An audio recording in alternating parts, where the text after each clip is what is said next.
Before I let you go, Johnny boy, I wanted to get a perspective of.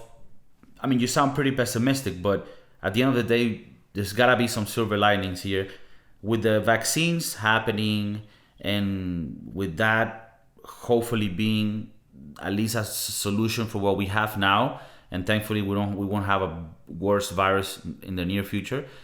What do you think would be your advice to people that feel like a bit stuck in time right now, that are like fuck? And I can relate to this. Like, this shit has slowed everything down, everything's stuck, economy stuck, even people's plans have been. What's your recommendation, and do you see any positive things coming in the near future? I mean, look, one thing with the vaccine is that, you know, yeah, Europe's going to get it. Yeah, America's going to get it. But what about Africa? What about Latin America? What about Southeast Asia?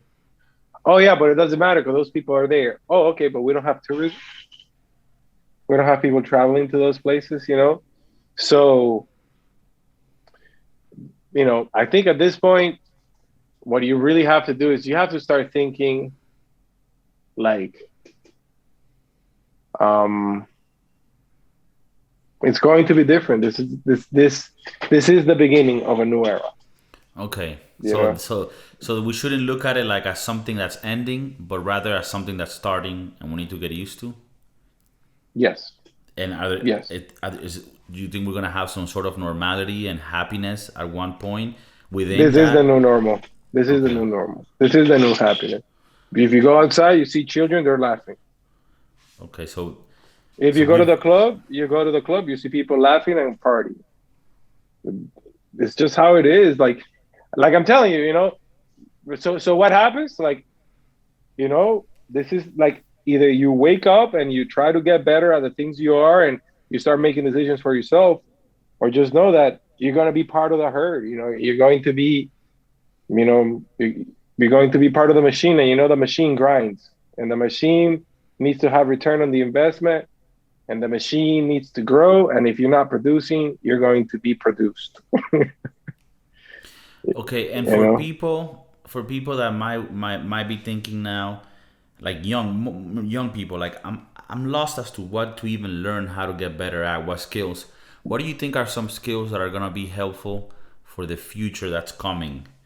That I kids. mean, the future is so right now we have a very rudimentary system, economic system. Everything's ran by paper, okay? And then we got fancy and we put the paper in the TV, and now we have paper on the TV, but it's still paper. You get what I'm saying? Like, it's nothing automated. Like, most businesses are running with Excel.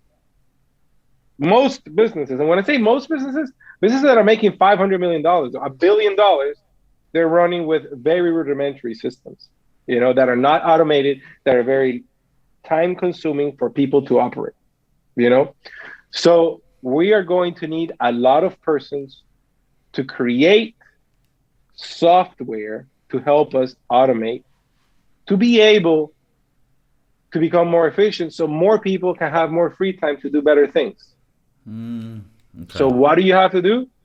Learn about computers, learn programming, learn software development. If you can go to a company today and tell them, hey, you have that software, I know how to change it. What do you mean? Like, you see that box right there? I can make it go on the other side. Oh, you need a report that gives you this information, and you have two reports. You have to run two reports and put them together by hand. I can do that report for you. And you go in SQL, and you go on the back end of the application, and you make the little changes in the background, simple, easy. And then you take the rest of the day off because you don't want them to know that it only took you 2 hours instead of 8. Right. So that they can know that they can feel like, okay, okay. So you had it there. I mean, if you couldn't have gotten the wisdom there, I don't know how you're gonna get it. If you I can mean, make. yeah. No, I'm Go saying ahead. like if you could do your work into, and this is not to say, oh, that's fucked up or anything. No, it's like when your skills are that valuable, you're able to leverage that way, and that's, I think, the end game. So technology, specifically speaking, programming, software, will be the things that you You would know, recommend. another aspect would be uh, would be medical. You know, and then lastly, um, you know, being working in construction, you know, and electricians, plumbers, Okay. welders. Okay. That's and that's for the people that are like saying, "Hey, fuck the books, bro. Like I can't sit in front of a computer all day. I like